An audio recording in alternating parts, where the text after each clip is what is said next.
Welcome to the What's Your Weird Story podcast. Everyone has at least one good story. And some of us have stories that are just to the left of normal. We're interested in the ones that push the boundaries of what we can perceive. Stories that defy explanations. Stories with an air of mystery. Stories we might not share for fear of being thought of differently. But don't worry, we're all friends here. So, what's your weird story?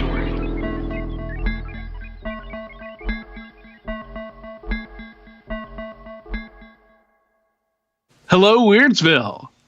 How you doing?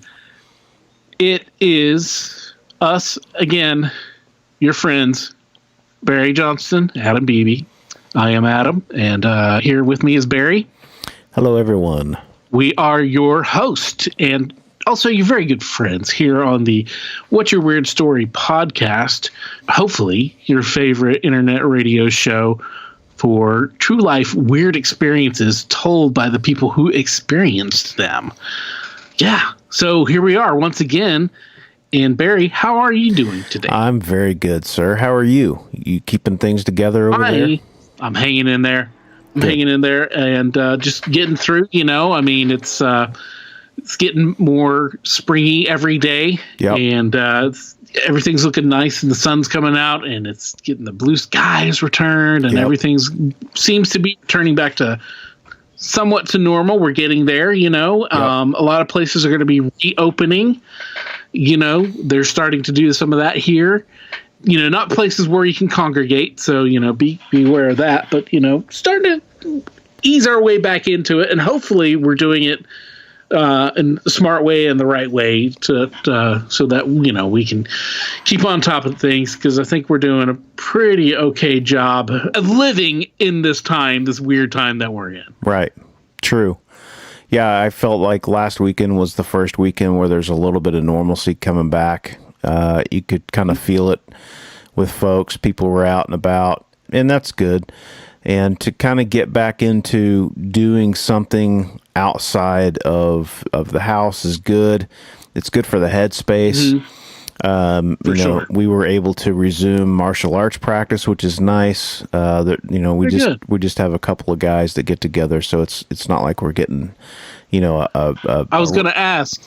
Yeah, there's only three of us. Yeah, so it's very intensive practice, but we are taking precautions and very well aware. So are you 6 feet away from each other? Or well, we're doing the throw. Yeah, this is interesting. So with Aikido practice, which is the martial art that I practice, it's very weapons based. And so we're taking this time to sort of, you know, get our weapons training in, which puts you at about that distance. So it's a good way to continue, you know, kind of get the body back into shape. And it's funny how 6 weeks off and you're just like, oh man, I'm rusty. The body just is, you know, when you get into your 40s, it changes. You're not able to keep the same amount of rigorous practice. You know, the strength that you build, that goes away very quickly. So just kind of getting back into that. So that's been nice. And along with that, you know, we've been working on the front yard, trying to get our yard, you know, in shape. We've kind of left a blank canvas in the front of our house, and my wife is just taking this time to really, you know, finish things up around the house, which is great. So it's good. I saw you finished up the kitchen. Yeah, man. And that was, oh my God, what a project. Anytime you do stuff like that on your own, it just takes so much longer than what you think it's going to take. And I think you were working on that whenever we started this. Oh, it's been a year at least. Because I remember you talking about the cement, you know, that you poured for the counter there. So yes, it's been awesome. Congratulations on getting that done. It's nice to finally finish it. You know, so, and we did all ourselves. So it's not like we're hiring people to come in and do stuff, you know. So, so it's been good, man. Yeah, things are good. We had a great Mother's Day. And so we're looking forward to I guess the summer, because that's what's coming, and the heat and all that kind of crap is coming. Yeah. Happy belated Mother's Day to my mom and to yours. Yep. And to your lovely wife. Happy and to all Day. the mothers out there. All of our friends who've been guests who've been mothers. We've had quite a few mothers on. And our guest tonight is she's also a mother, and she contacted us through our Instagram account, and we had talked on there, and she's told me a few little things about things that she had experienced, and I was like, oh, you've got to come on our show. Yeah. And she's like, oh, you're just like my kids. And so we're kind of like, this is so happy Mother's Day to our guest, Brooke, who is like our show mom. She's, part of the podcast family. She's our podcast mom or something. So, Brooke is calling in from California, and she is up there. I guess it's in the high country, right? It's in the northern part. In the northern part. Beautiful area. I know so very little about California, except that it's on the coast. A lot of it is the coast. A lot of it's not. And of course, there's a couple of sands, right, in San Diego, Francisco, and LA. Yep. I just don't know enough about California. I've never been to California. Yeah. I wouldn't mind going there someday, but also it scares me because with my luck, that will be whenever I touch down. That'll be the time that it finally just falls off into the ocean. So we don't want that to happen. No. That being said, hey, Brooke, thanks for joining us. What's your weird story? Well, it's good to be here, you guys. Thanks for having me. Absolutely. Let's see. Like I was telling you earlier, I started writing down these weird occurrences, and it got very, very therapeutic. The more I was writing, the weirdness just started flowing. And so when I was little was my earliest weird story. And I grew up in San Jose, which is now Silicon Valley. But when I was growing up there, it was plum orchards and pumpkin patches, and just you wouldn't recognize it.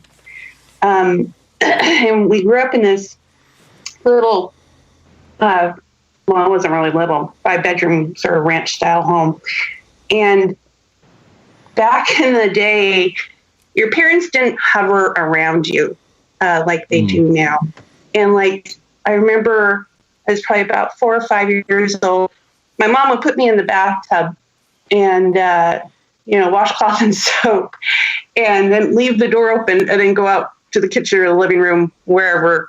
And so the bathroom was at the end of this long hallway. And if you were sitting in the bathtub, you could see down to my parents' room.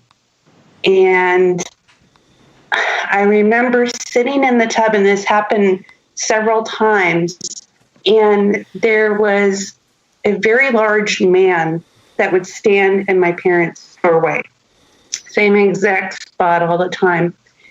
And he was so dark that he was darker than the dark hallway, and only pop culture reference that I can relate it to of what he looked was Frankenstein.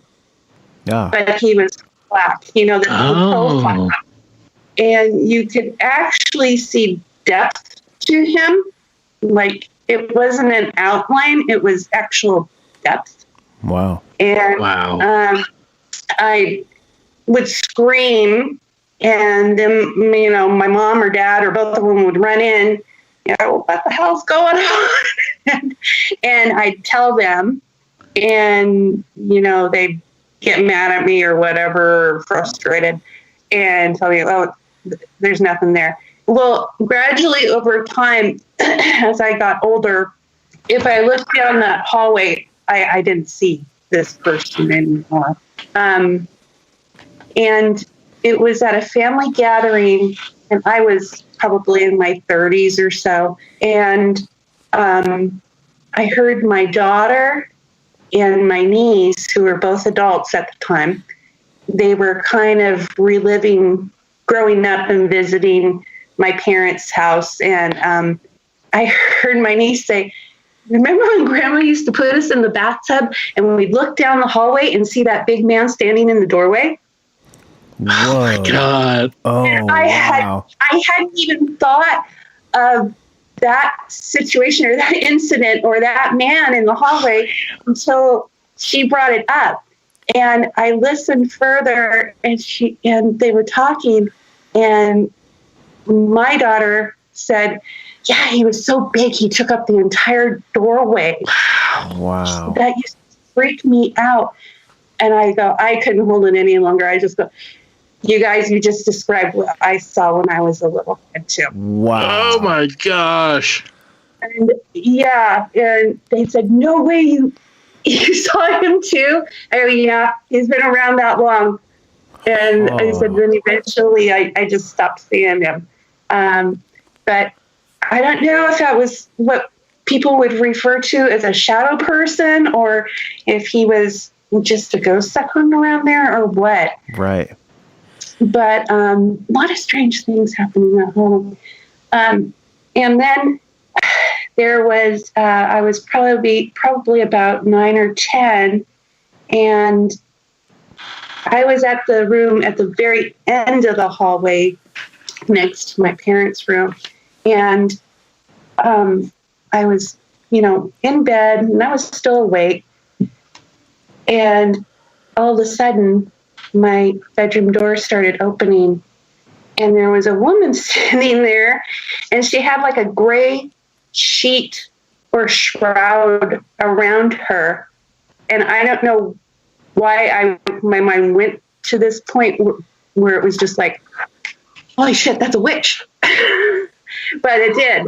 And Whoa. That's what my mind was telling me was standing there. I started screaming. She shut the door, and all of a sudden, my mom walked through. Now, my mom walked through just as she had shut the door, and that was the end of the hallway. She would have had to pass by my mom.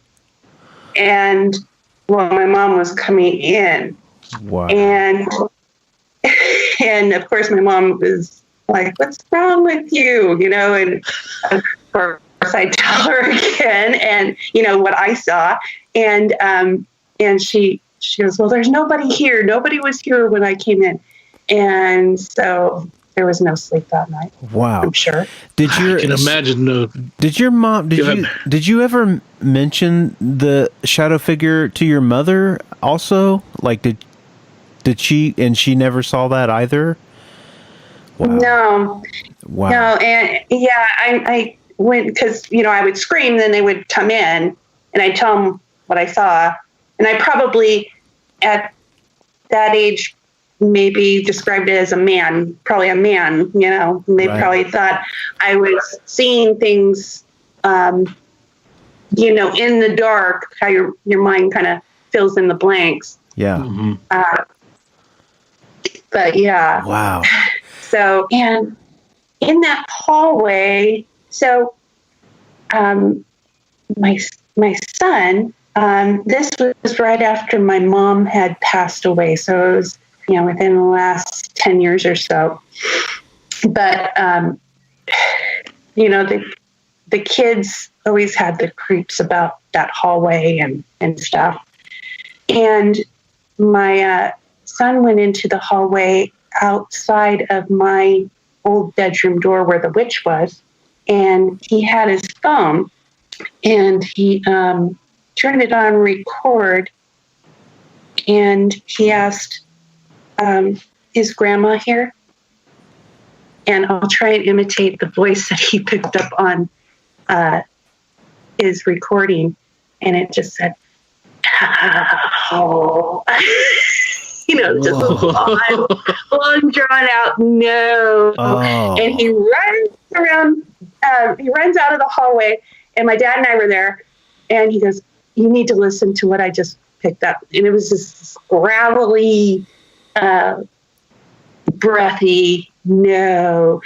And it was so funny because I got the chills and my dad started cracking up laughing, and he's from the Midwest. That's how they handle stress. That's true.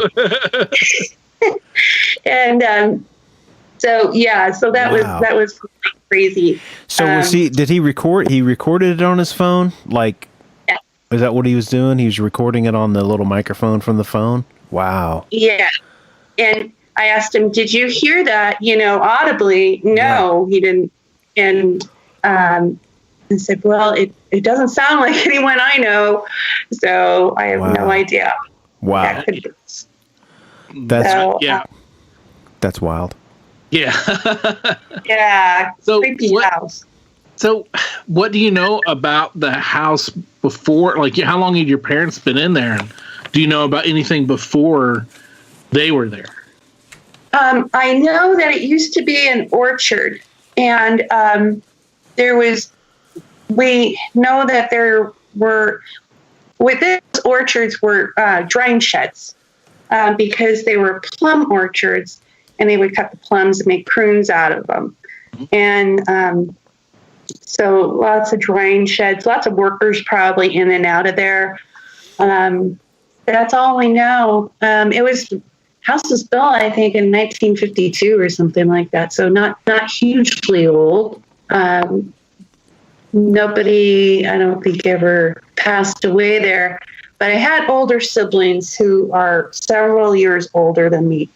And I remember them messing around with Ouija boards and stuff. Oh, yeah. Okay. Yeah. So, it's so funny because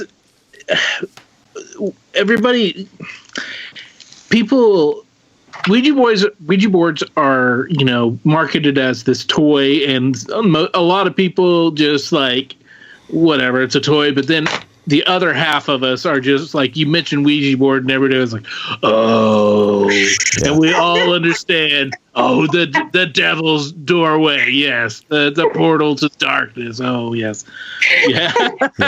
So, I know. So who knows? I've never used one. I've heard stories and that, but who knows if this was somebody who's always existed there, or who was summoned by my evil siblings, Well, it's weird because we've had a few people on that have had hauntings in relatively newer homes that you wouldn't think that they would exist, but you never know what was residing there before. I know I've told the story before, but I had a friend of mine growing up, and he lived out in the country, and he had a neighbor that was across the street.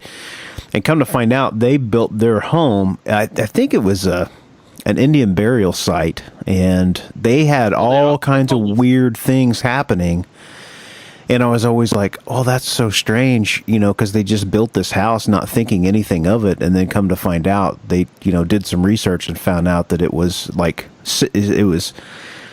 it was sacred land or something. I don't know. But somehow they built their place out there, and gosh, that would just be so creepy. That would be so creepy. I don't know.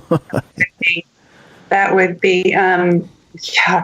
In fact, my niece is an archaeologist, and one of her jobs is to go to construction sites and watch them dig. Oh, yeah.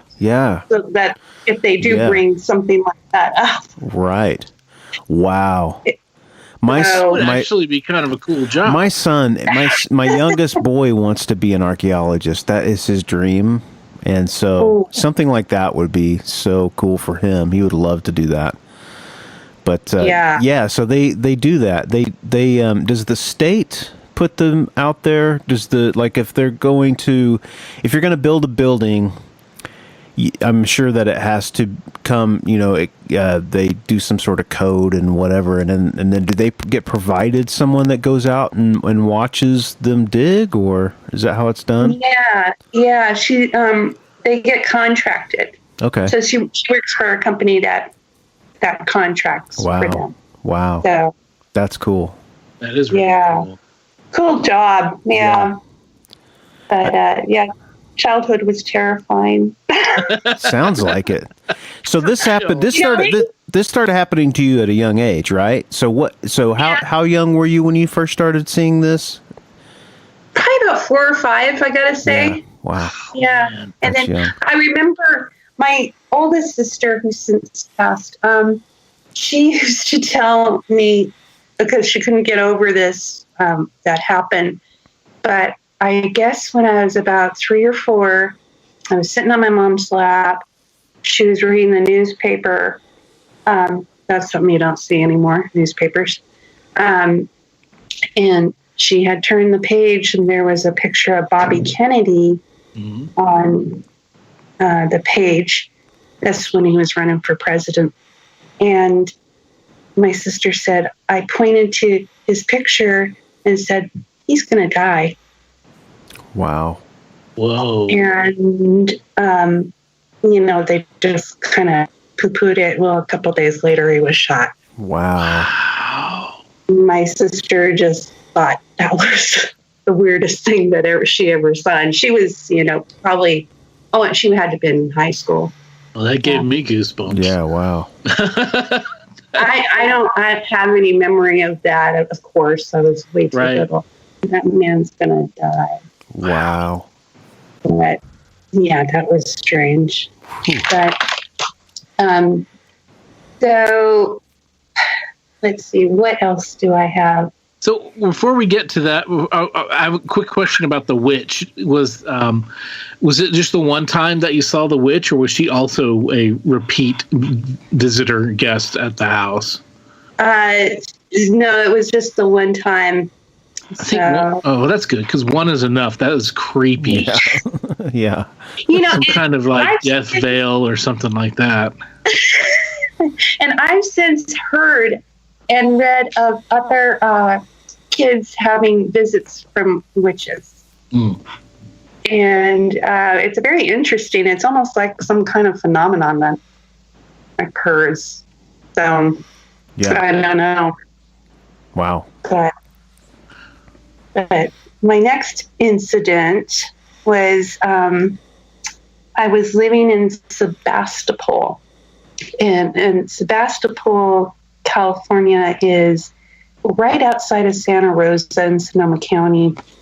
It's a little country area in a little tiny town. And my ex-husband and I were living in this, it was kind of a nice house.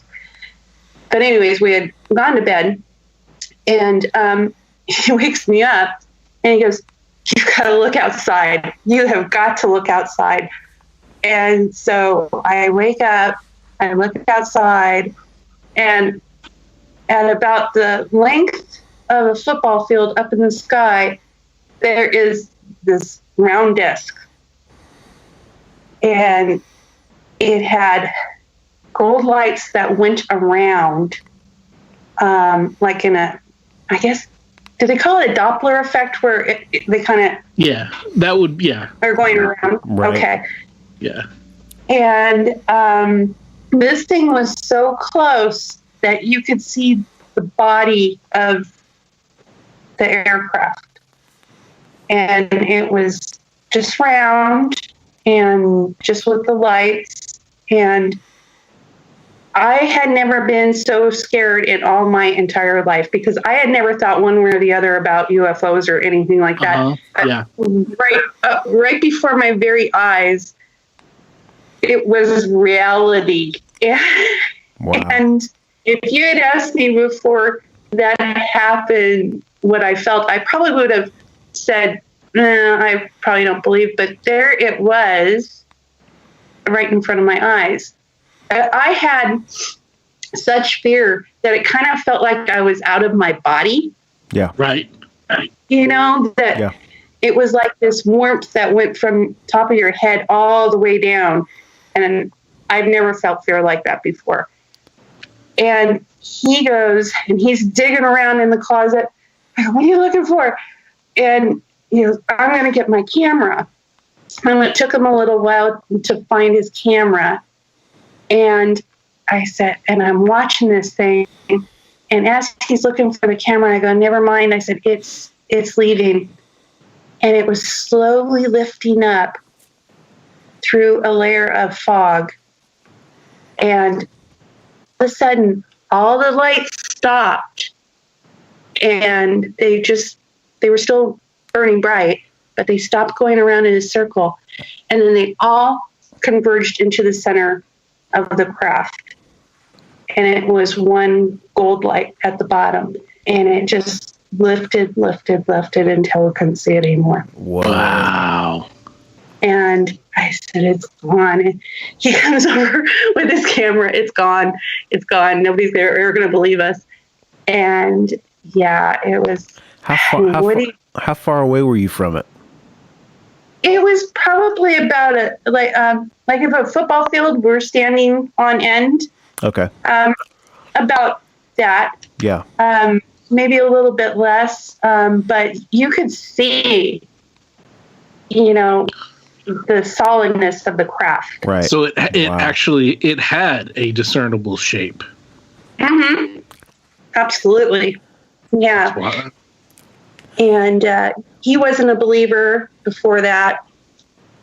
I really wasn't either, but we saw what we saw. And, I've told that story to other people before, and they go, I don't really believe that. Hey, I probably wouldn't have either. So have you seen those Navy tapes? Have you watched those that came out? Have you seen those from the U.S. Navy? No. You need to watch those. There's three. Yeah. I think there's three of them. The U.S. Navy released them and said on record that we don't know what these things are. They are unidentified aircraft, and what these things are doing will blow your mind. So they're taken from the cockpit. The U.S. Navy and the Marines, they do these war games off the coast of California, and they'll get together and they'll run drills, and they were running a drill, and they ended up, as they were just about to start, they end up getting some radar information, end up calling it off. One of the ships had been out there for a couple of weeks before this, and they had been getting these readings on radar of these things that would drop in. They'd pick them up at about 80,000 feet, and they'd drop in out of the sky. And so they had the pilot, he was a Navy pilot, they told him to abort the mission, but they wanted him to track this thing. And so he takes off for it. He and his co-pilot take off after this thing. And they get it on camera. And he said that, he's like, the way this thing was maneuvering, it's something that he'd never seen before. Like out of this world. He's all but saying this is a UFO. Yeah. Yeah. So they start as they start getting close to the craft, they're making a beeline toward it, and the craft starts to flank them.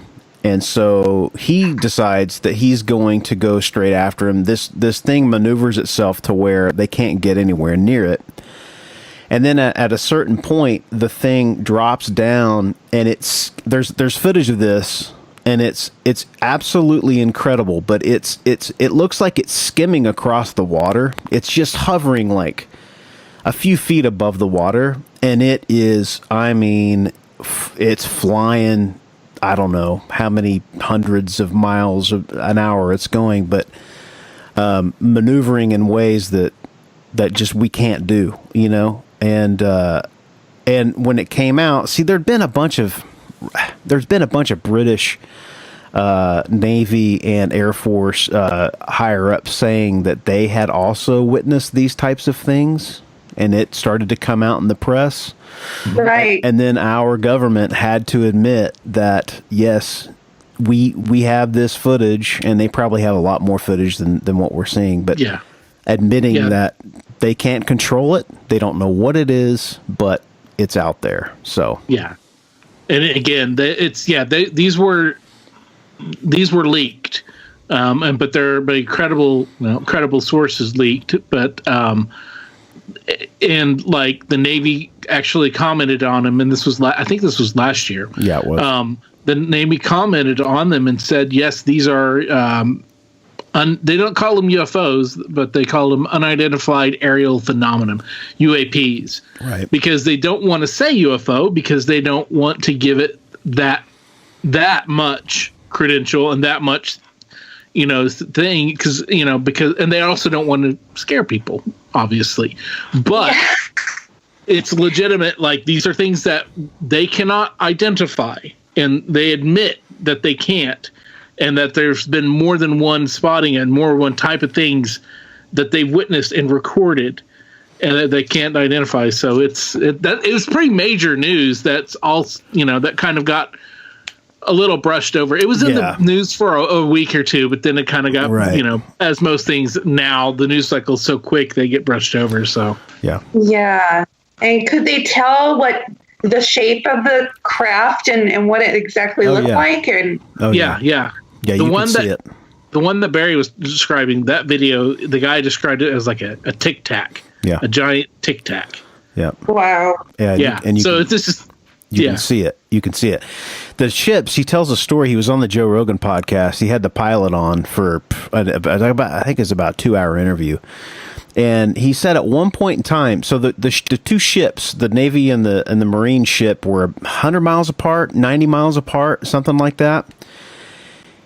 They started to come. They aborted the mission. They start coming back to the Navy ship, which is 100 miles in the other direction. Don't see this aircraft. The aircraft by this time had just disappeared. And as they get back to the aircraft, that thing had started back where it was before at the other ship and made it to them in a split second. That's terrifying. That is so terrifying. Yeah. But Adam and I have both seen UFOs, so that's a particular thing that's like, if you've seen one, which sounds like you have. Yeah. I mean, definitely. It's bizarre. It's bizarre. Yeah. You can't believe what you're seeing. Yeah. Now, did you guys, when you guys saw your UFO, did you have that fear overcome you, or were you excited? I didn't know what to think. I was kind of numb a little bit, and my dad was with me, and I've told this story before, but we're driving down a highway where we lived out in the country, and there's not a soul on the road, and we slow down going maybe 5 or 10 miles an hour with the windows rolled down, and it was hovering 40, 50 feet above us, and it was completely silent. But like you, it had the lights going around. You could tell there was this thing. You could see it.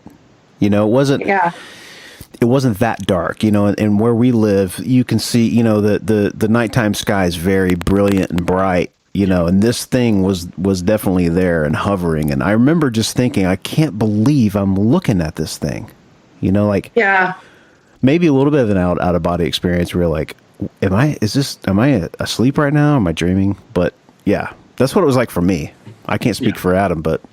Well, when I saw, because I've seen a couple of different times, the one that I first saw was with my buddy Jeff, who's our Bigfoot expert, and our friend Big Bird, and we were out in the country just like hanging out because we were freshmen in college, and like our college town was small and boring, so that's what we would do. And so we were just out in the country, and I was actually telling a story that my friend had told of how he saw UFOs in the same area and how he described it and what happened to him. He had missing time and all this stuff. And so I'm telling this story, and then that's when we see the same UFO, like the same thing. It was a triangle pattern one. And for us, we heard the sound, and then we saw that the UFO was coming along, and we saw it go over us, and it went straight. But then we heard the sound, and the sound had, it sounded like it was the Doppler effect, like you described earlier. It's where something goes. It's like when you're at a racetrack and you hear a car go you like that, right? You know, because it when it goes away from you, so it gets louder right it's closer to you, and then it changes when it changes direction. It changes the sound it makes. Well, this did that, but it was the opposite direction. The sound came, and then it turned and went over us, but the actual UFO went in a straight line. And so we kind of freaked out because it was just a really weird coincidence. So we just jumped in the car and we were driving back into town, and being very mindful that we didn't have a case of missing time. My missing time came later. But yeah, so we saw that. And then another time, again, I was out with, my story became kind of infamous amongst all my friends. So I was hanging out with another one of our hometown buddies out in the country because, again, we were under, there's nothing to do in our hometown anyway for teenagers or 20-something peoples. But it was summer, and we were just driving around out the countryside, and we pulled over, and we were looking at the sky when we were looking south towards Oklahoma City area. And he's like, tell me the story. So I was telling him the story, and then we saw these 3 white dots in the sky, and they were doing all these crazy maneuvers and moving like super fast. And he started freaking out because he's like, oh my God, dude, they're coming to get us. And I was like, nah, man, don't worry about it. I was like, if they were coming to get us, we wouldn't have seen them. We wouldn't have known about it. And as soon as I said that, like 2 of them shot off to the east, and then one just like kind of stopped and just went straight up. Wow. Yeah. You're an alien whisperer. I guess so, but that's the last time I've seen any. And that was, that was 20 years ago, or if not close to 20 years ago. So, if not more, actually. Wow. But yeah. So. Yeah. Crazy. Man, yeah, I just don't want to see one again. I could live the rest of my life not ever seeing one again. That terrified me more than any ghosty or, yeah. Right. I think that if I saw, because I didn't see any of them really clearly. I saw the lights. I didn't see them close enough to where, I could see a shape and that I could see that it was this thing. I knew that this was something unusual happening, that I wasn't aware of what it was, but I had my distance, and I think if I was closer to it, I definitely would have had more fear, and I definitely would have freaked out a lot more and carried that terror with me, because your brain that's a response, your fight or flight, Right. And that would be exactly what it was, because you can't fight no UFO aliens. Yeah, if I don't have the technology. Right. So that's awesome. Well, cool. We're glad you got a UFO story. That's really cool. Yeah. Yeah, it was one and done. Hopefully, because like I said, I don't want to experience that fear again.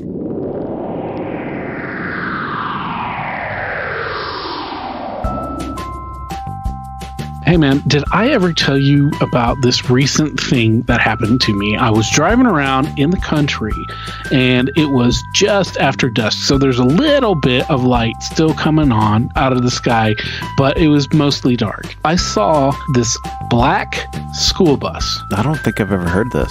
Okay, so I saw this black school bus. All the windows were tinted, and it started following me for about 15 minutes. Whoa, no. Yeah. What did you do? I was at work. I was making deliveries, and I just kept making my deliveries, and like it would even stop and wait for me. Oh. And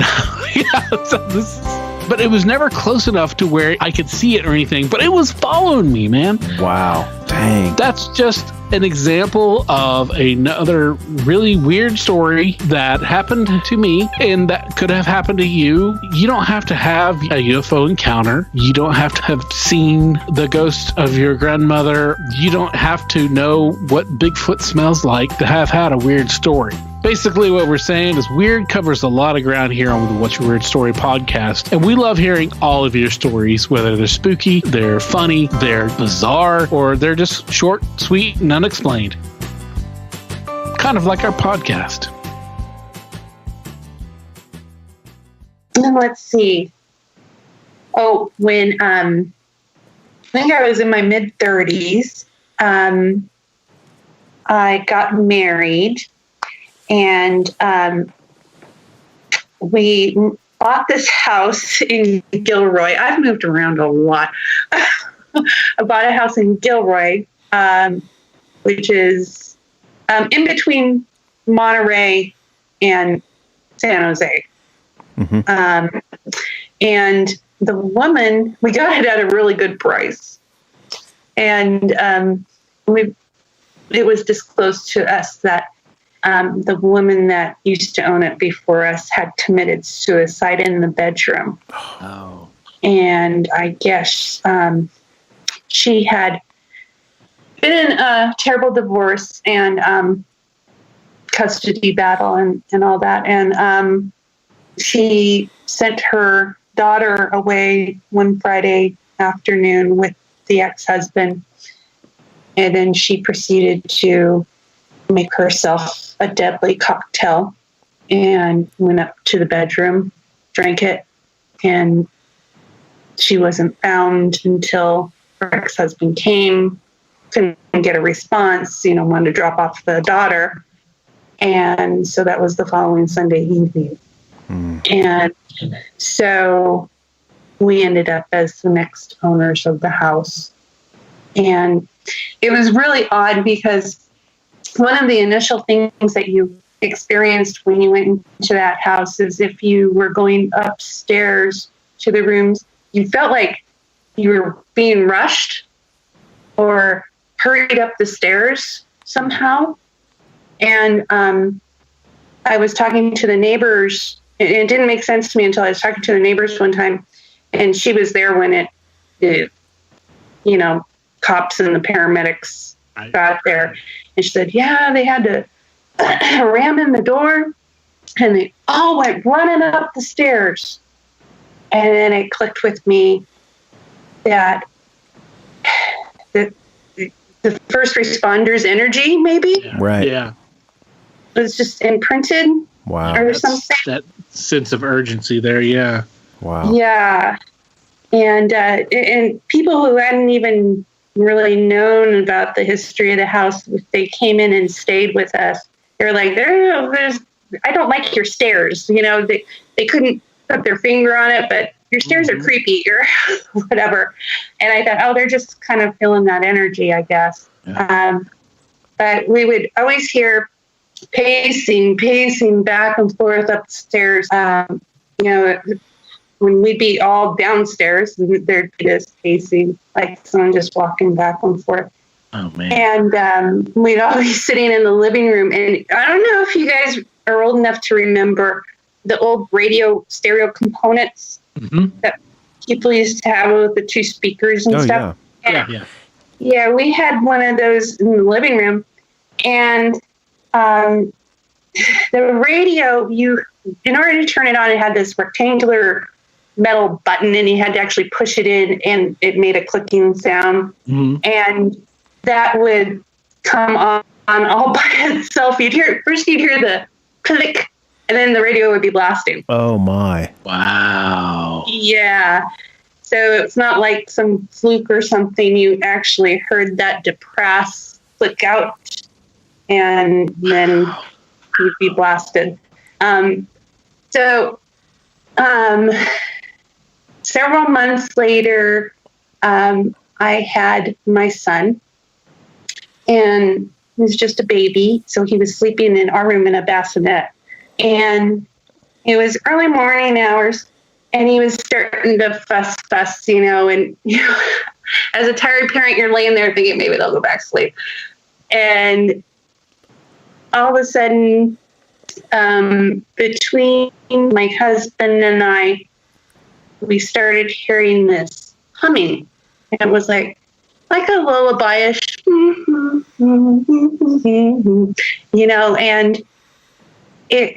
we could feel the vibration of the hum. It felt close, above our heads. And pretty soon my son started calming down, and then the humming stopped. And I asked my husband, "Did you hear that?" And he goes, that wasn't you?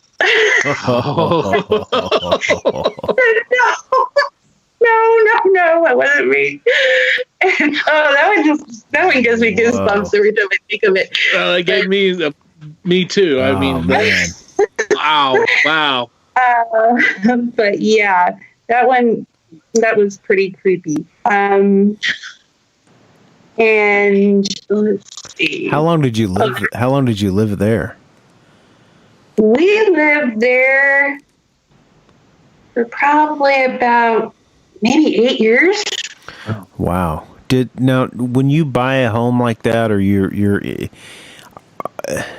do they divulge that information to you, or is that something you found out over time?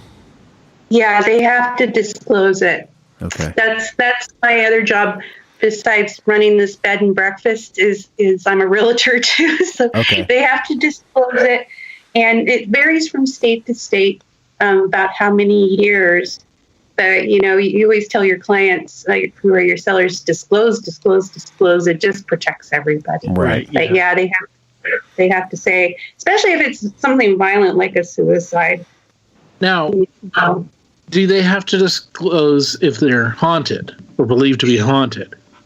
That's a really good question, because I've asked that before. And in fact, we have what they're called riders that go on top of your real estate sign that says "House not haunted." Really? Oh, wow. I'm not haunted, because some houses carry a stigma with them. Oh, sure. And, yeah, and there have been court cases that have been won in some of the older New England states. Yep. That you should have told me the house was haunted. But then how can you enforce something that maybe isn't reality for one person, right, but it is? Sure. That's true. Right. Right. So yeah, if I were a realtor, I'd want to sell Adam a haunted house, the most haunted house, because he's not going to get any of that. It's just going to be a normal home for him. Yep.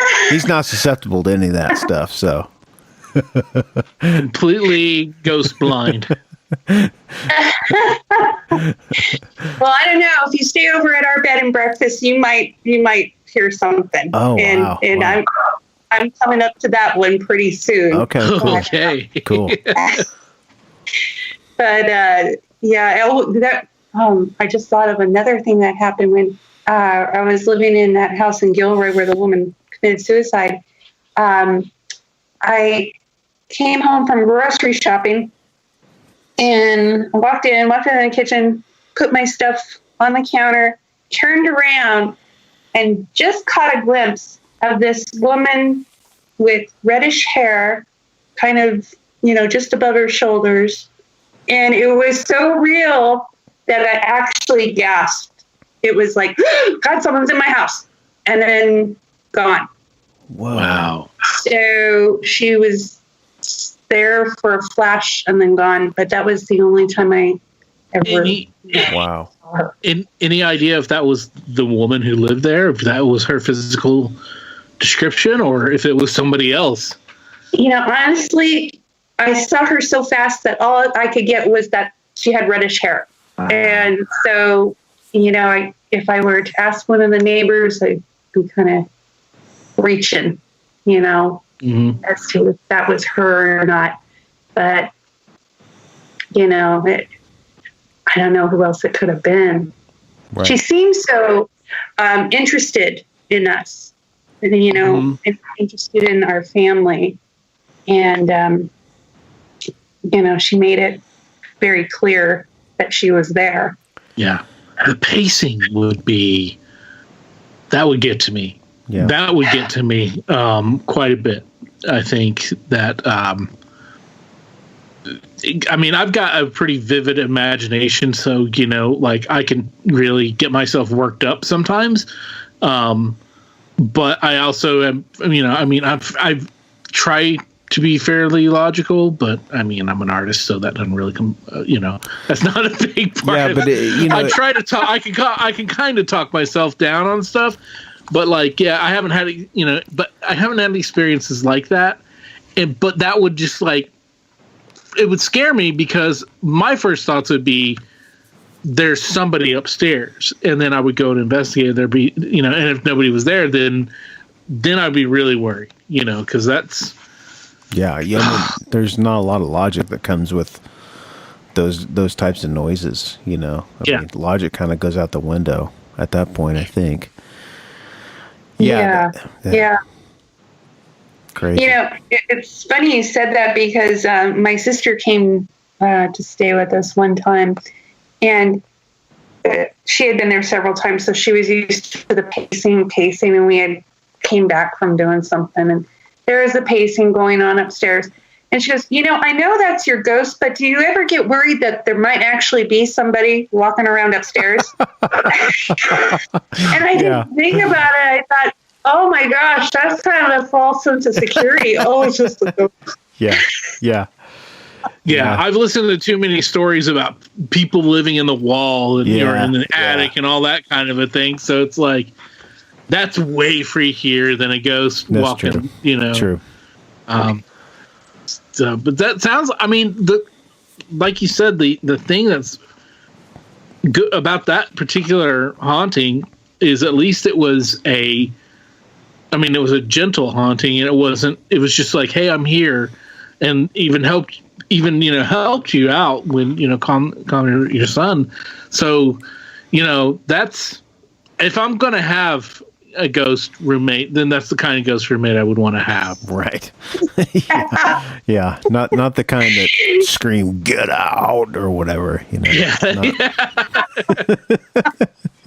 I'm just shadow people. Get out. Yeah. Oh, too much mayo. Right. Right. Think about cholesterol. Right. Yes, exactly. But the next house I lived in, you would not want this one as a roommate. This one was a little assertive, I guess is a polite way to say it. And you don't have to be polite. You can be as indiscreet as you feel. Complete asshole. But I was separated from my ex-husband, my kid's dad, and I went to this little mission town of San Juan Bautista, and I rented this house that was above, it was right downtown above the storefronts. There was a Mexican restaurant and a bakery underneath it. And the house was built in 1906 by a wealthy businessman named Antoine Takes.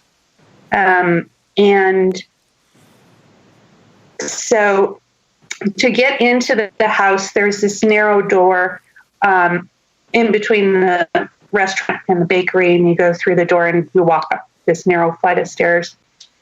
And I fell in love with the house because it was old. It had like the kind of ornate architecture and sort of gray stone building.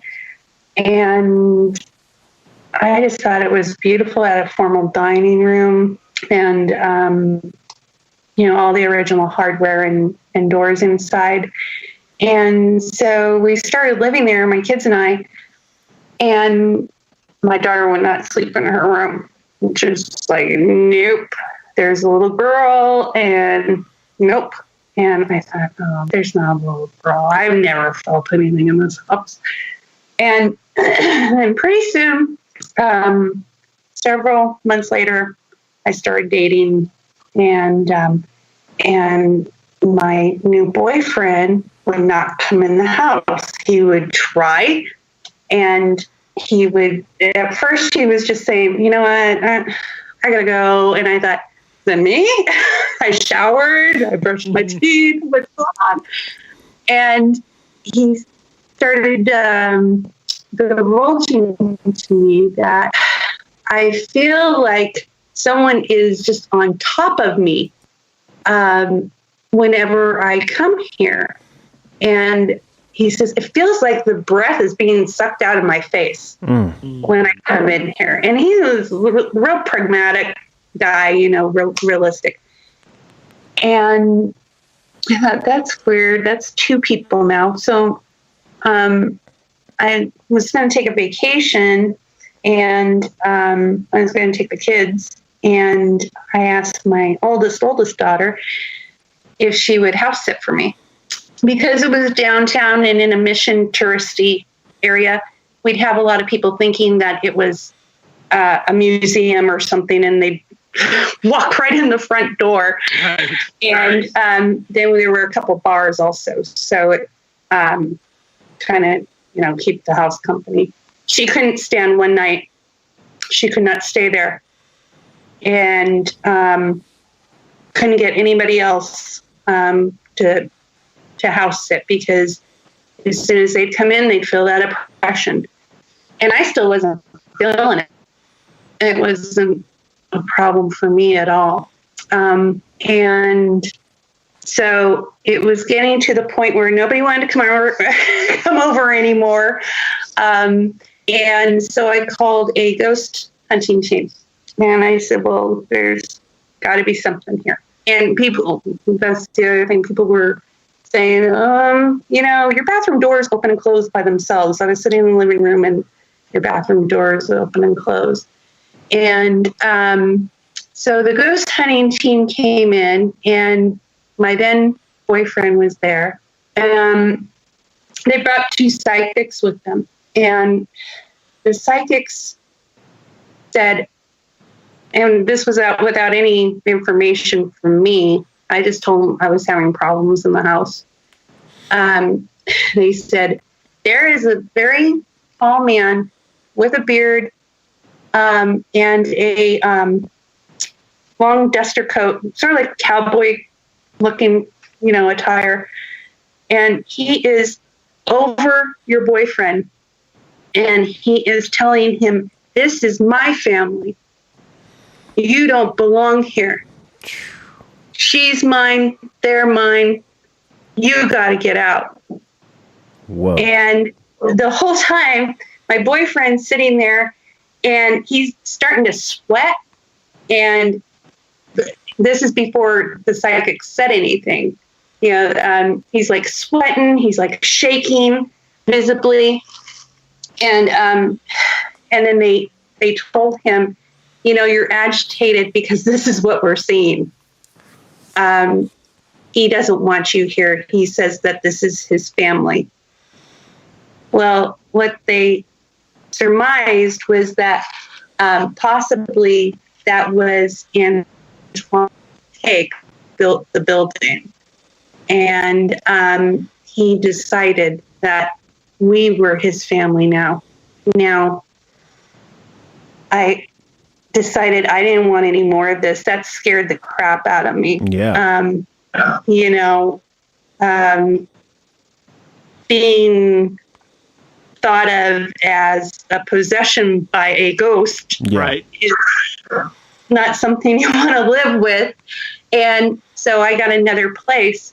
My last night there, I packing up everything was in boxes, and I'm trying to get to sleep, and I should be really tired because I was just packing all day. Can't get to sleep. I feel like something is right up against me. I feel like the breath is being drawn out of me. I am feeling everything my boyfriend felt. The oppression. And I thought, I'm going to call that psychic, because she said, call me if you run into any problems or you get scared or whatever. And so I called her, and my phone battery, you could watch it just die. Wow. Oh, wow. The little battery picture, that's on it. You could just watch it, 12, 10, 9, 7, 4. Wow. And then it would die. I plug it in. I call her back, and it's dying again. And she can't hear me. And we were running into all these problems. And she calls me back, and she just quickly says, he's trying to keep us separate. He doesn't want you to go. Right. Yeah. Whoa, oh man. Jeez, man. And that's the only time that while you lived there, that you felt anything. Wow. The rest of the time, he just kind of let you go. Yeah, which is weird because you're the one who's very weird, super perceptive to it. Why do you think that was? Do you have a feeling as to why? Because he wanted you to feel comfortable, maybe, or? Yeah, I think he wanted me to feel comfortable enough to stay. And I think he knew that he might scare me. Wow, yeah. And I definitely would have, because I think it wasn't. He was mad. Right, it wasn't until you were leaving that he saw that you're leaving, and then he's pissed. Right? Yes. Wow. So while you were there, and you didn't notice any of this impression or anything like that, but did you feel like, did you have any other kind of feeling? Like, was everything normal, or was it like maybe you were tired a lot, or did you feel off? Do you feel like somehow your energy was off, or maybe something like that? Were you sick or anything like that? I'm just curious. I don't know if there's any kind of correlation. Like, it's almost like I wonder if he didn't do anything to you because, like, maybe he was somehow like he was attached to you in some way and drawing energy or something. I don't know. Like, I'm not sure. This is a question that just came to me. So. Yeah, no, I wasn't sick there. Sometimes I was pretty tired, but I was waitressing at one of the local restaurants, so of course that's a tiring job. Mm-hmm. But no, nothing. It just seemed like everybody else was getting zapped. Huh. Right. That came in. But I wasn't. That's wild. That's wild. So, the other thing that they found was the little girl was real. She died she was a member of the family that owned the bakery a long time ago. And there was a fire and she died. Mm. And she was looking for someone to play with. Oh, gosh. And they did have an EVP of her. Wow. Telling them what happened. The other guy was stabbed at the top of the stairs at the entrance. He was, I guess, ambushed by somebody and stabbed at the top of the stairs. Wow. He didn't want to say anything to them. They said he just stood there with his arms crossed and didn't want anything to do with the whole thing. So he wouldn't talk. Wow. But yeah, that place was kind of creepy. Yeah, sounds like it. Sounds like it. Oh, that's the other thing about this place. It was built over a tunnel that went from the Mission out just outside of the downtown area. And it was rumored that this was used for like human trafficking. Oh boy. Oh man. So like the Native Americans that would have been there and the Spaniards. Yeah. Wow. And that tunnel is still there and they rent it out for weddings as last I've heard. Wow. Wow. So a lot of heartache, and a lot of tragic death, sounds like. Yeah. Very heavy. Yeah. Yeah. Well, a lot of those missions were built on the backs of the Native Americans. In fact, probably all. Yeah, I would say I would hazard a guess to say that probably all of them is correct. Right. Yeah. Yeah. So that place, I was so glad that I was so happy the first night in my new place. It was just like I finally saw what everybody else was going through. And yeah, I would venture to say that was like an attack. Mm-hmm. Right. Yeah, for sure. Sounds like it. So, wow. Yeah, just to try to keep you there, and just right. It's just so bizarre how you were like, just I mean, obviously not exactly ignored, but just were favored. Yeah. And, spared from all the harassment. That's wild. Yeah. Yeah. And I felt really bad that, I would tell people, oh, there's nothing there. This house is fine. Yeah. And in fact, I feel to this day, I feel kind of guilty that, I feel really guilty actually that, I didn't listen to my kids and they were terrified. Right. Yeah. And I didn't listen to my boyfriend and he was terrified. And,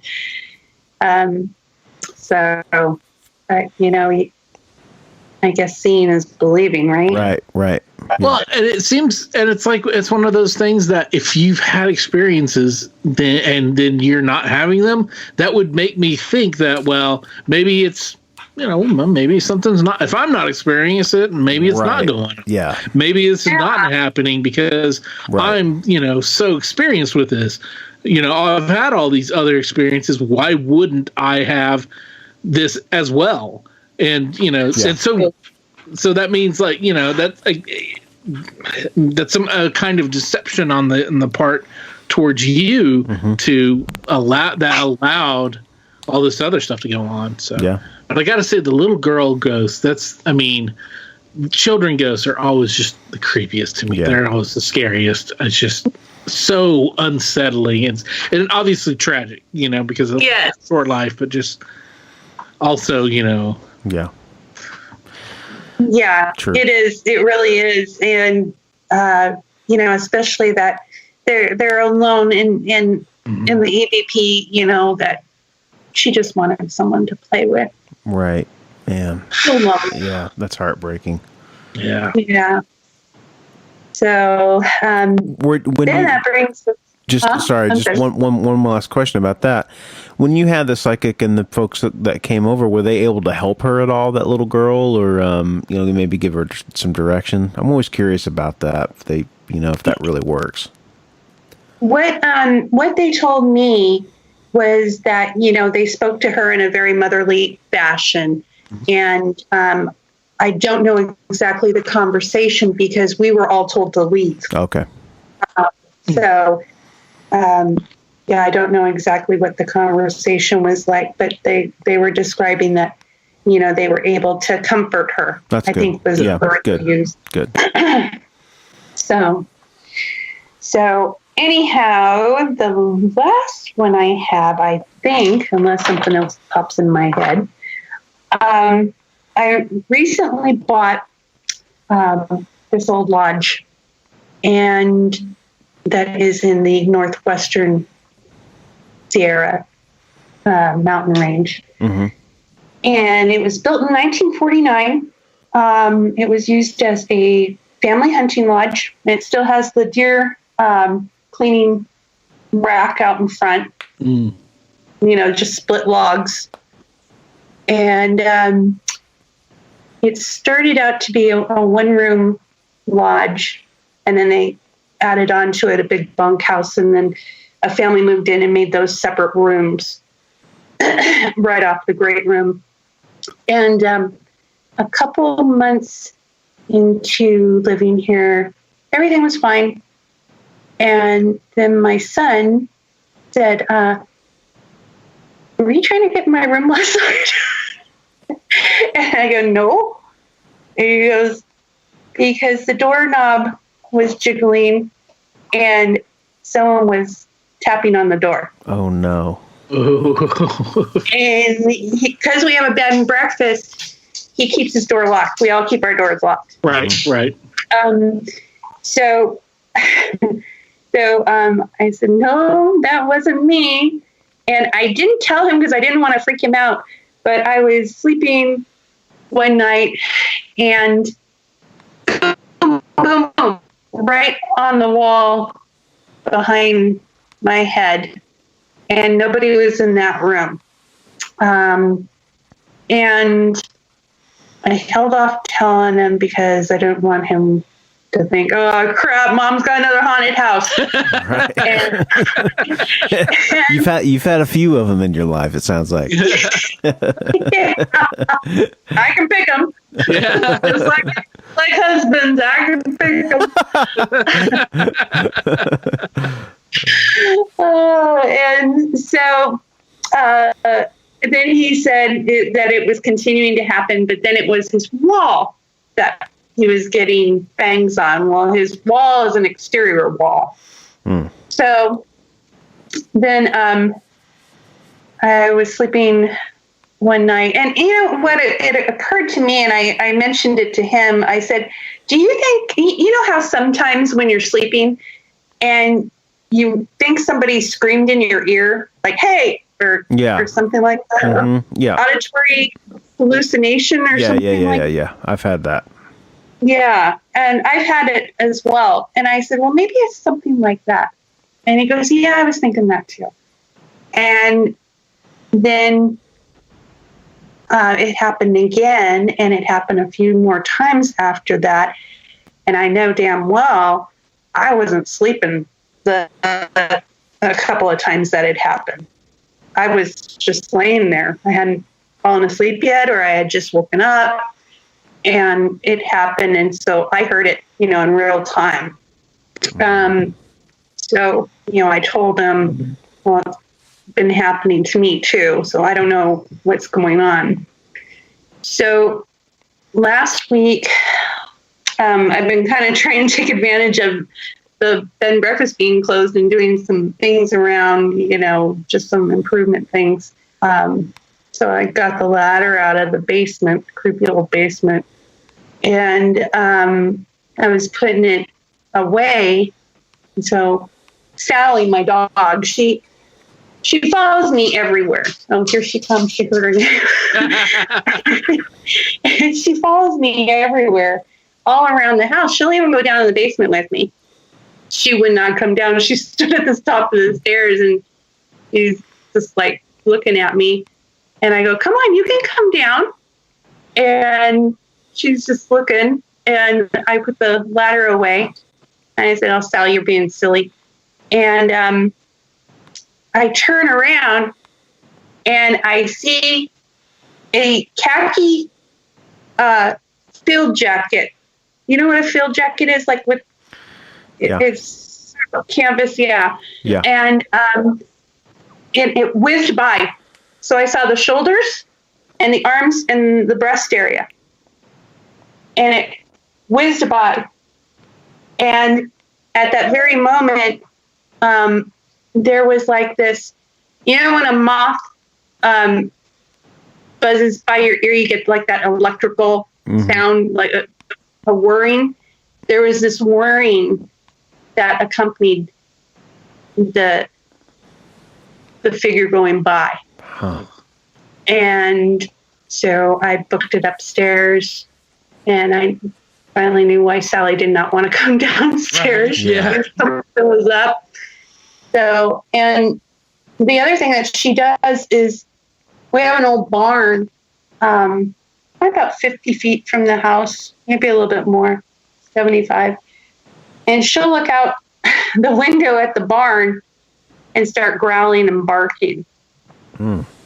And, I've gone out there before. I put her leash on, and we've walked out there before just to make sure there's not, tweakers squatting out there or whatever. Yeah. Right.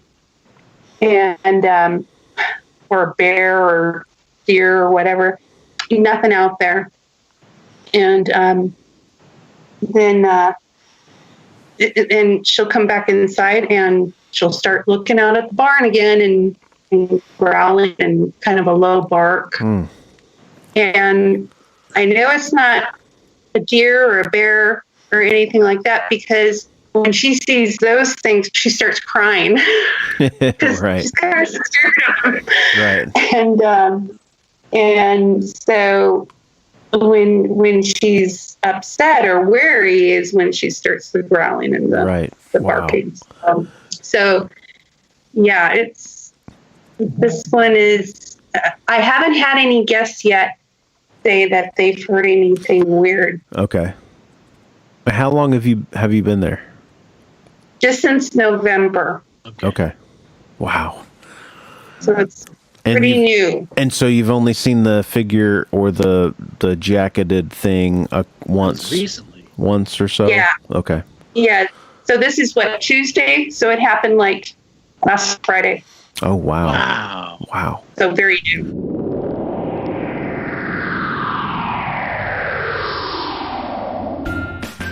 Say, Barry. Yeah. What's the weirdest job you've ever had? That's a good question. It would either have to be the time that I worked at a cattle feedlot or the time that I worked for a Greek painter. Were you his model?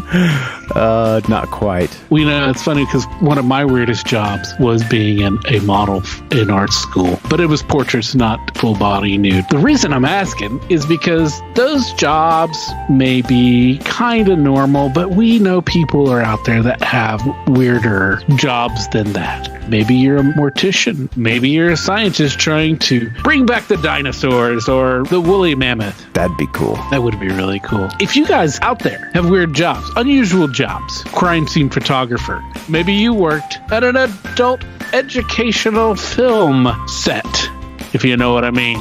Wink, wink. Just something that's unusual, out of the ordinary, and, a little bit weird. Hey, those are cool stories too. We'd love to hear those. So give us a call or an email or whatever. You know how to get a hold of us. Be part of the community of Weirdsville.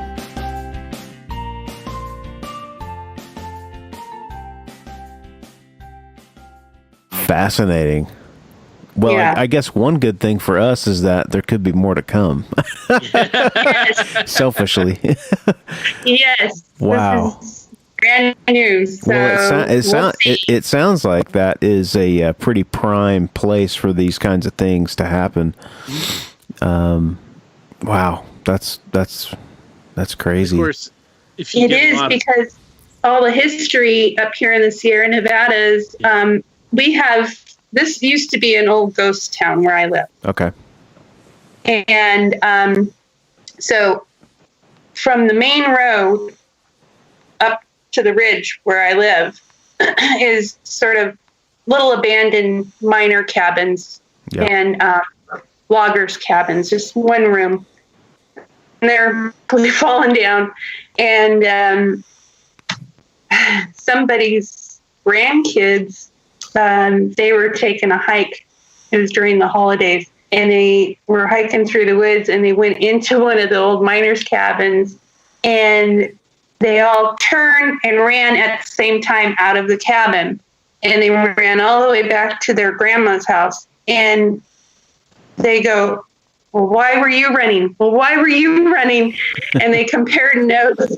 They said that there was a big man standing there in one of the rooms, and he had a beard, and he was wearing fur, but they could see through him. Wow. Wow. So they knew he wasn't a squatter Yeah. or anything like that. Wow. Yeah. So Yeah. there's a lot. And then there was one person that caught on their security camera, and I saw the picture of it. It's just this perfect picture of this Indian woman. There's just her face, and she's just looking at the camera. Wow. But you can see through. Oh, wow. Oh. And they had their, the picture-in-picture. Yeah. And it was the security screen, and then they were watching something on TV, and they saw someone walk up on the porch, and who is that? Look outside, nobody's there, and then they play it back, and there's this Indian woman. She looks sort of grayed out, but you can definitely see her. It just looks like a black and white photo. Right. Wow. Wow. That is wild. But a lot Wow. of people came and gave their lives, Right. sometimes to get across the Sierra Nevadas, Right. the Donner Park. Right. I was just gonna say the Donner Party. Yeah. Yeah. Yeah, That is wild, man. I just watched a show on the Donner Party, and some of the things I didn't realize that had happened with them. And it's if anybody is interested, I mean, there's some great books and podcasts out there and movies about the Donner Party, but that's the thing is folks out that way kind of hear same thing in Oklahoma. It's interesting because like I really think it does have a lot to do with folks' personalities that moved out west. It has really says a lot about the frontier mentality, being strong enough mentally, physically to make it was a huge deal, and you had to have a sense of adventure also, and in those parts of the world where you live, especially is pretty tough country, especially back then. You had to really, you had to deal with some tough times. Yeah. And if you go, I mean, you had to know when to go, when to go right. to leave, and what to take, because if you go a week late or too early, you could wind up dead because of the weather, the patterns, or whatever is going on. Yeah. There is a guide who was named Kit Carson, and he's pretty infamous around this area. Everything's called Kit Carson this, Kit Carson that. And he brought people over the Sierra Nevadas. He was a badass. Mm-hmm. I think he was with General Fremont when they were exploring California, and there was nothing that guy couldn't do. And so one of his jobs was bringing the people in as a guide, and then he would stop just across the canyon from where I'm sitting now is a little town where he would tell the people, this is where I'm dropping you off.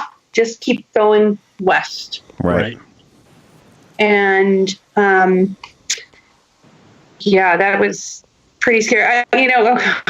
Coming back from Tahoe one time, my friend and I were driving, and I was just looking at the ruggedness, even now, even though we have paved roads and stuff, and trying to imagine what that would have looked like to somebody in a covered wagon. And I told my friend, I would have said, you know what? I'm fine right here. You can go on. Right. I'm okay. Yeah. Yeah, because you got to think, too, I mean, you're traveling in a covered wagon in that terrain would just be nearly impossible. And so there was only a few ways to get to where you needed to be. And the way that I understand it was number one, they set off too late in the year to get to where they needed to be. But then secondly, apparently, they had come across someone that told them that there was a shortcut, a way to get to where that they could get to quicker. And that ended up really biting them in the ass because nobody had actually gone that way. And a lot of that terrain was nearly impossible to get through, from what I understand. Yeah. So. Yes. Yeah. But you're right. It is one of those things where it's like you try to look back. I drive around here where we're at sometimes, and I'm thinking to myself, what would make somebody want to stop here? Like, what is it that was like, okay, yeah, this is good, because we kind of live in a sort of a more of a desolate sort of a part of Oklahoma where there's not a lot of trees, and it's like it's kind of rough, it's kind of like you would have to have a good water source or something to want to stay, and I believe that there was one back then, but it is crazy, man. It's those types of things lead to a very strong character of people, and but also can leave deep impressions in buildings and wherever these people resided. Yeah, absolutely. Yeah, some of the little mountain towns up here, you walk into the older buildings and you can just feel it. It's palatable. Mm-hmm. There is one up country a bit, and there's definitely a ghost there, and they've written a book about it, actually. Okay. It's called Cook Station. And it's, when you go into that building in particular, it's you could feel the energy change from when you were outside. Right. Wow. So cool. So cool. Yeah. Brooke, thank you for coming on and taking taking the time to get together with us, man. You really had some great stuff, man. Thank you. Yeah, incredible stories. I'm so also very grateful for you joining us. Not only just being a listener, but coming on and sharing. These are just great stories, and just Well, thank you for being there, you guys. Like I said, especially since I've had to close the bed and breakfast due to the shelter in place, been very, very quiet and lonely up here. Yeah. And, I'll put you guys on, your podcast on, and it keeps me company and keeps me sane. And like I said earlier, this was very therapeutic for me. That's cool. Too. Yeah. So that's cool. Thank you. Well, we said it before, that we continue, because this doesn't change. COVID-19 hasn't changed the way that we approach our podcast. This is the way we do it. We're sort of sheltering in place at anyway, so we might as well continue doing this, and it's great that that people are able to listen, and folks like yourself that come on and they share with us, and I just can't tell you how much we appreciate it, because we need people that have great stories to tell, and if it weren't for you folks, we wouldn't have anything to do. So we can only tell so many stories. And you're welcome to come back anytime, by the way. Absolutely. Thank you. Thanks. I'll keep you guys updated on how the old lodge progresses.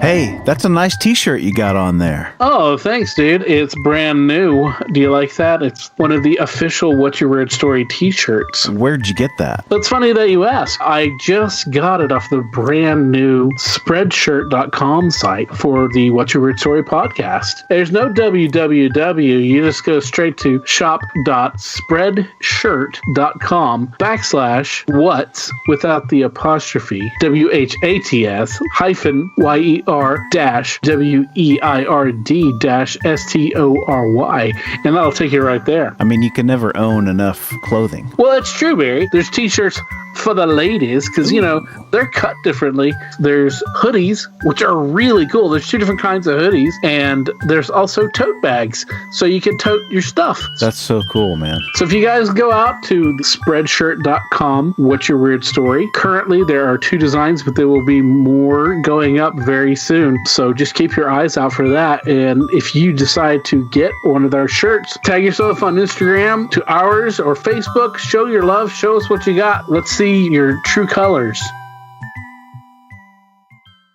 Awesome stories, Brooke. Awesome stories. Yeah. You really took us into a slice of your life, and it was a fascinating look. And thank you for coming on. Yeah, those were great. I mean, they were creepy and they were fun, and just so many stories, throughout your life, that from when she was a kid, the little kid, the scary shadow man, and the witch were just freaky, man. And then, of course, the houses. Like, you see, like every other house that she moved in there for a while was haunted. Yeah, and that would have been enough to freak me out, but apparently didn't really do much to her. I would have started to kind of freak out a bit that these things are, a part of my life, and, wanting to, in some way or another, wanting to contact. But she seems to be, relatively cool with that, Yeah. And yeah. She seems, I guess she's learned to accept it, that this is just part of her life, Right. And that's, that's cool. And that, she perceives these things. She's very sensitive to them, except on the one occasion where she wasn't, and everybody else around her was the one who was experiencing that ghost dude in the house, where but she was the one who wasn't. But of course, he had the ghost hots for her or something. Right. But what's really wild to me is this one that she said was the scariest. Of course, was not the ghost stuff, but it was the one time she saw a UFO. Yeah. Which is interesting. Maybe because she, in context, she had more of a relationship and an understanding with the ghostly world, and seeing something like that is such an odd thing to try to put into words. So I could get that. I can understand why. Yeah. And it sounds like that where she's at now, there's some activity, which is exciting. Hopefully she'll come back on and talk more about that. But great stuff. She was one of the listeners that was listening, and she told us that I just keep it on, and she's like, I think she went through our entire catalog in like a few weeks or something. She likes having us talking in the background. So. Yeah, and so then she's like, I'm just going to reach out, and she got in touch with us, and and it was great that she was able to do that.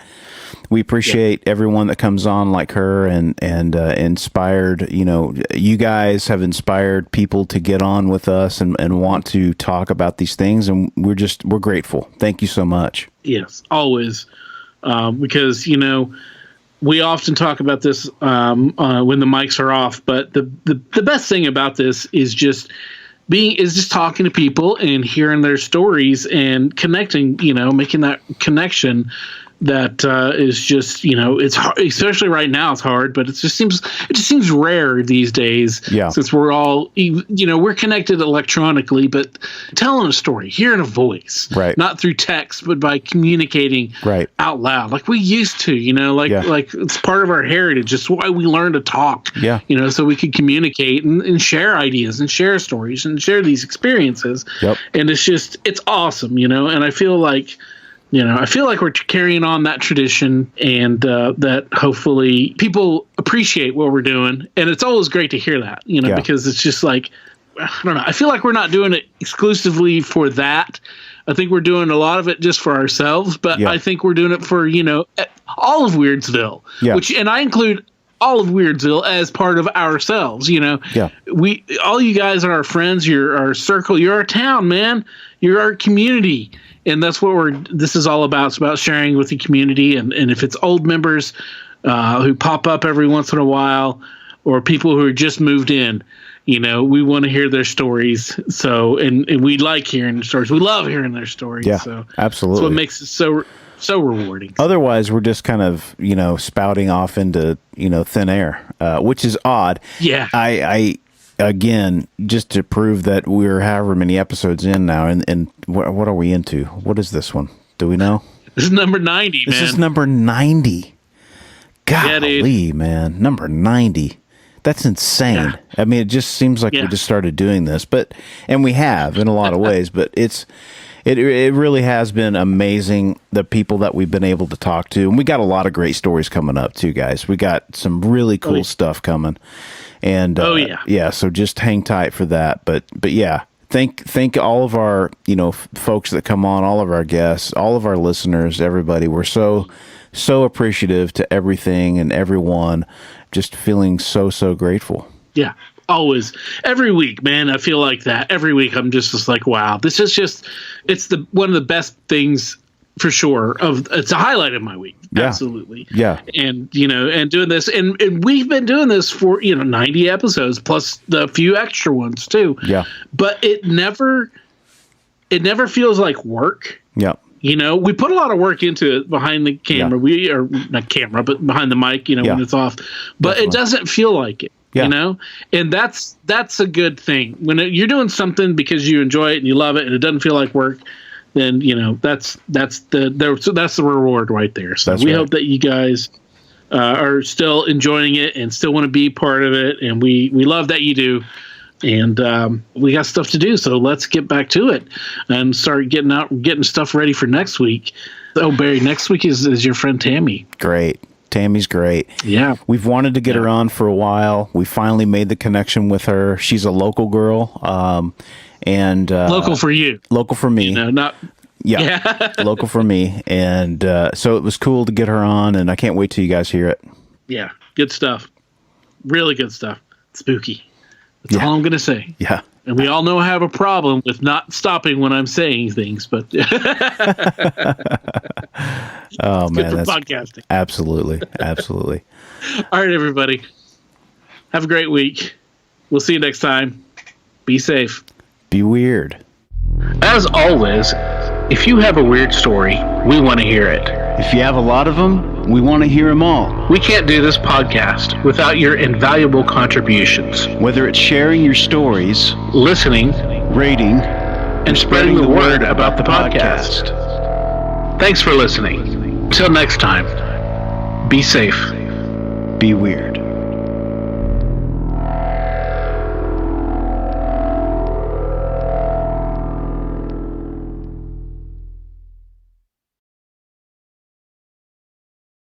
The stories presented on the What's Your Weird Story podcast are, to our knowledge,